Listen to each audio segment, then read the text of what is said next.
Supriyani nyaris masuk jebakan Aibda Hashim, pengacara, untung dicabut. Kuasa hukum Supriyani, Andri Darmawan, mengungkapkan bahwa surat pernyataan damai yang ditandatangani oleh kliennya dengan orang tua korban dapat merugikan posisi hukum Supriyani. Hal ini menjadi alasan Andri untuk meminta agar surat damai tersebut dicabut. Andri menegaskan upaya damai ini jika tidak diantisipasi dari awal akan menjadi celah untuk hakim memutus Supriyani bersalah. Andri merasa bahwa kesepakatan damai tersebut justru memposisikan Supriyani sebagai pihak yang bersalah. Kami dalam pembuktian dan persidangan bahwa Ibu Supriyani tidak bersalah, ditambahnya saat diwawancarai Tribun News pada Minggu, 10 November 2024. Andri mengungkapkan adanya dugaan bahwa banyak pihak terlibat dalam upaya menjebak Supriyani agar mau berdamai dengan orang tua korban.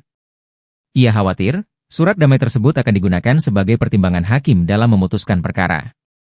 Andri menegaskan bahwa tujuan utama dari kuasa hukum Supriyani bukanlah untuk mencari keringanan hukuman, melainkan untuk membuktikan bahwa kliennya tidak bersalah. Dirinya ingin semua pihak, termasuk aparat penegak hukum di kepolisian dan kejaksaan, bertanggung jawab agar tidak mudah mempidanakan warga. Kan dari awal yang kami perjuangkan bukan keringanan hukuman, tapi kami ingin membuktikan bahwa Supriyani tidak bersalah dan harus dibebaskan, ditutup Andri.